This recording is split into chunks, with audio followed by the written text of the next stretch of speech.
If an innocent person has to pay for the sin of another, is that just? Forget religion or faith for a minute. Think rationally. Think from a person who believes in justice. If an innocent person has to be accountable for the crime or the sin of another, is that justice? Do you believe in the God of Moses? Don't ask me a question with a question. Just answer a simple question. This is a very clear-cut, rational question. Like I said, you don't need to bring religion in. You can answer this from any perspective. From an atheist, agnostic, I don't know, liberal, secular, religious, whatever it is.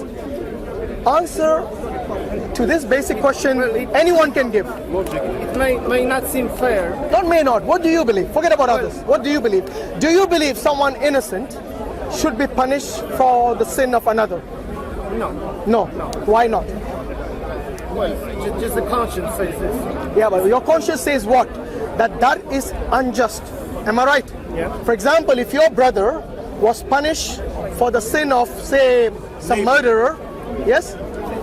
You would not accept it because your brother is not a murderer. Your brother is innocent of that charge. Even if he says that I want to take on the punishment of that murderer, even if he volunteers, even then the judge will say, no, that is unjust, I will not allow it. And I mean any court, whether it is in an urban, in a rural, or even in a jungle, any just judge will not allow that. You see what I mean? But you see, this is the basis of Christianity, unfortunately. This is the Old Testament, right? No, this is the New Testament. Crucifixion is in the New Testament. Where Crucifixion of Jesus is in the New Testament. So what I'm saying is that this is a Christian belief, that the reason Jesus was crucified is because there is a verse in the Bible, in Hebrews chapter 9, verse 22, it says very clearly that without the shedding of blood, there is no forgiveness. Okay. Do you believe that? Well, it is what it is, you know. But answer It's not for me to accept it or... No, it is, because if you're going to believe in that particular passage, then you have to answer, why does God require blood? Somebody innocent's blood for the forgiveness of sins. Let's ask God then. So who am I to accept it? Yeah, but how are you going to ask God? You're going to go through the prophets, through the messengers, and through the scripture.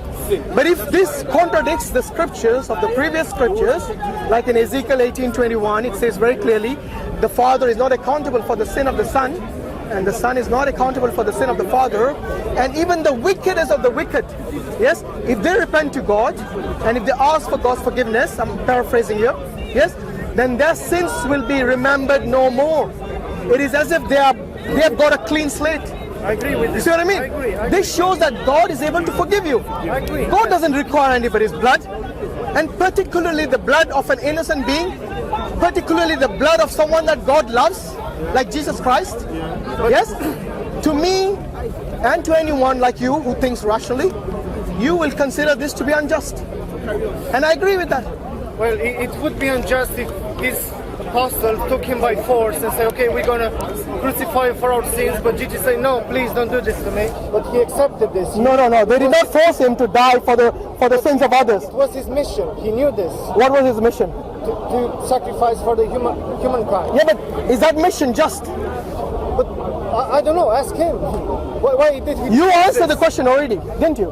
When I asked you, is it just to kill an innocent person for the sins of others? Well, what did you answer? First of all, he didn't die like any other people would die, right?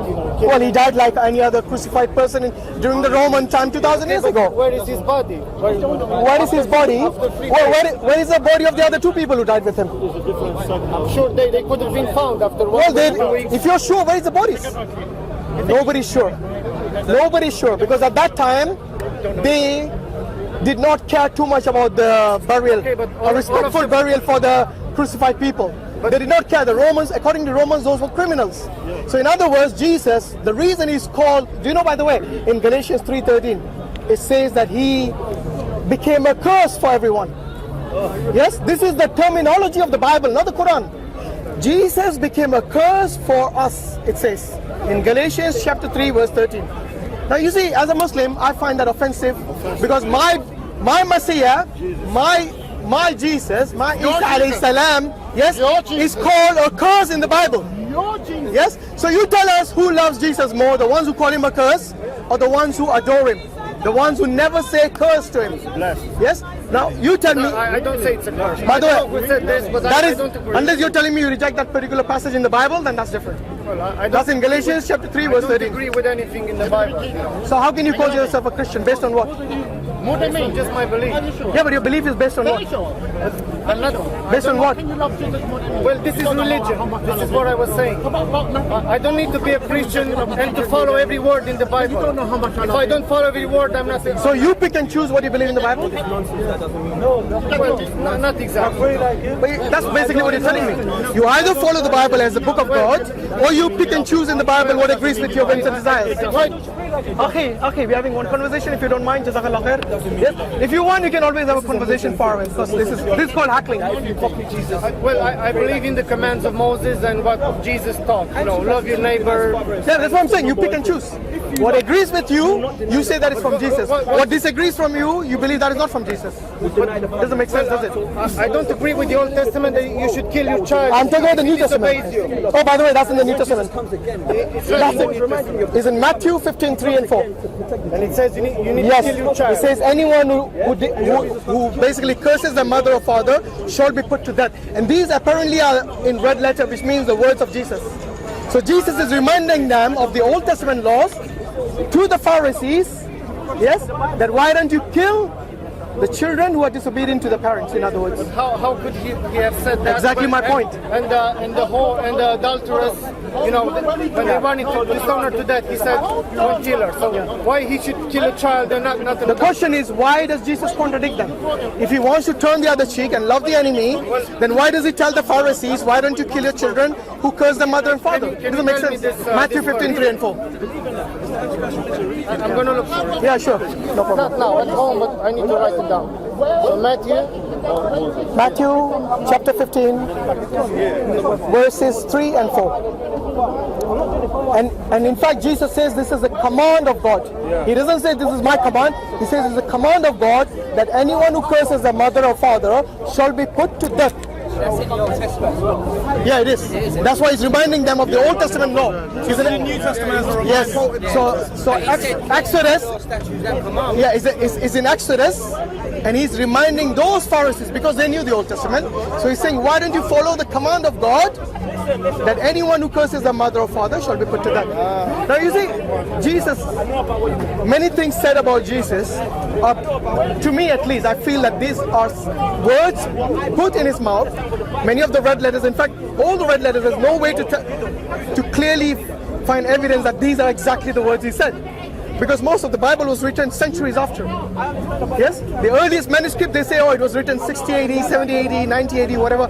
Where are those manuscripts? They're non-existent. None of those manuscripts are available for us to identify with what is in the Bible today. But we have fragments from the 1st, 2nd, 3rd century. Sorry, nothing from the 1st century. Zero manuscripts from the 1st century. From the 2nd, 3rd, and 4th, 2nd and 3rd specifically, you only have fragments. And from the 4th century, you have the Codex Vaticanus and the Sinaiticus, which actually have extra books in them. So these books, like for example, the Shepherd of Hermas and the Epistle of Barnabas, you find this in the Sinaiticus. These are not in the canonical Bibles today. What does that tell us? That even the Bible that they believe to be the Word of God has gone through an evolution of changes. Yes? Now the question is this: who has the right to change the words or the message of God? Who has the right to put books in there? Forget about one passage or words in there, but entire books have been added and taken away. No one has this right except God Almighty. But this has happened to the Bible over and over again. In fact, Bart Ehrman, Dr. Bart Ehrman, who is actually a New Testament scholar, he testified, and during his research, he said that there are so many differences in the various manuscripts of the Bible. There are more differences than there are a number of words in the New Testament. These are his words. Yes? So what does that tell us? If you have a book which is not credible, if you have words which have been changed and books which have been changed, how can you believe the Bible to be credible at all? and you base your salvation upon that. You're shaking your head. Shaking my head. Which part of that do you disagree with? Just the way you phrase it, your phrasing there. Which part did I phrase that you disagree with? First of all, you quoted Bart Ehrman. Yeah, what's wrong? Bart Ehrman is a well-known atheist. He doesn't believe in God at all. He used to be a Christian. Do you know that? Correct. Is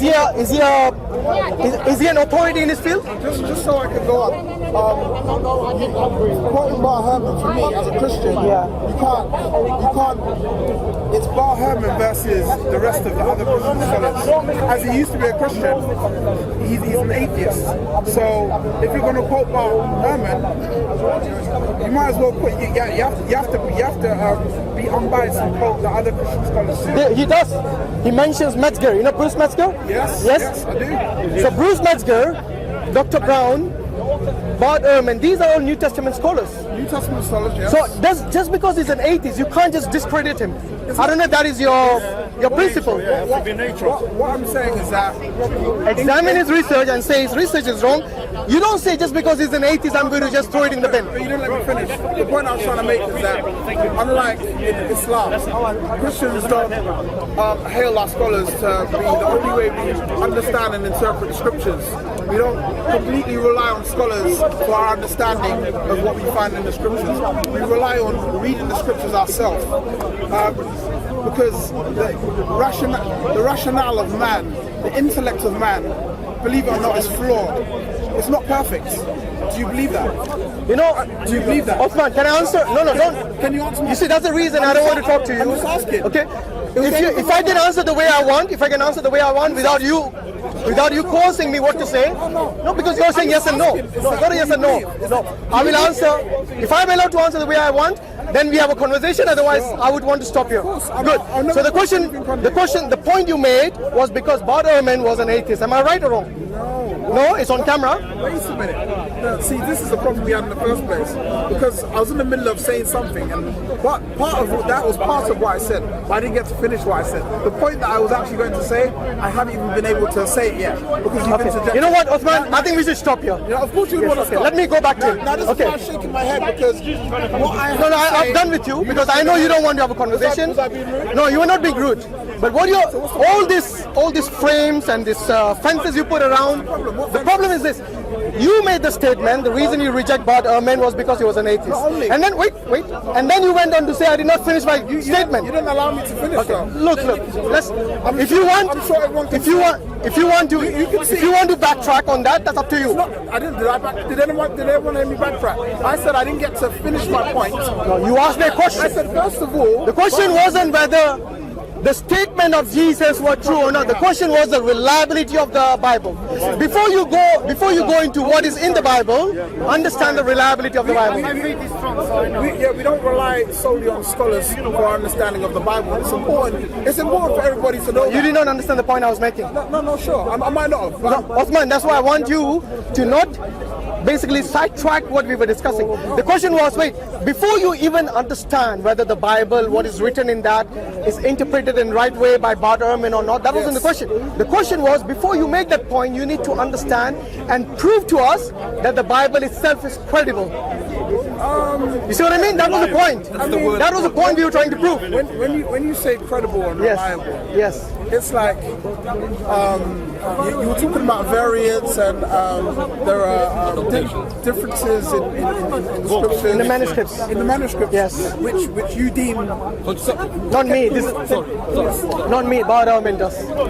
The anti-scholar, New Testament scholar. So you brought up these points because you felt that because there are variants or differences in the scriptures in the New Testament, that then makes it unreliable. That wasn't the only point I made. I made the point, A, there is zero manuscripts from the first century.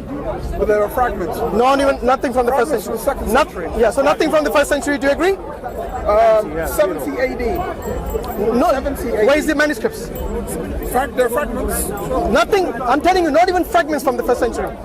From 70 AD. Look, Osman, with all due respect, if you don't have evidence, please don't say yes. I will bring evidence. Yeah, until you have evidence, Sure. Would you allow me to bring it? depends how long you're going to It's take. a copy of a copy of a copy. No, they have nothing. Forget about a copy. They don't even have a copy of the copy of the copy of the copy. They have nothing from the first century, zero, zilch. Forget about the Okay? original. From the second and the third century, they have fragments. From the fourth century, they have the whole, but it has extra books. These are the things that I believe that You believe? that you get caught up on these. Essential, yeah. You think it's essential? It is But- very important, yes. You have to base all your salvation upon Wait, that. wait a minute. I do believe it is important. Now, just because something is a copy of a copy, I mean, in the old days, that's how you used to be able to replicate any sort of No, he said copy of a copy. I'm saying not even a copy of the copy. You have nothing from the first century, my friend. Unless you have evidence, show it to me. But if you don't have evidence, When you say the first century, yes, within 100 years of Jesus, nothing. Nothing, zero, zilch. saying there's no fragments within the. Not even fragments, not even a copy, trust me. I believe otherwise, but yeah, I mean, I would love to. Sure. If you have evidence, I would like to really like In the to know. meantime, Osman is going to search In terms of fragments within First 100 years, nothing. wait. So 70 AD after death. Yeah, what about 70, 80? There are fragments that are dated back to at least 70 AD. You have evidence for that?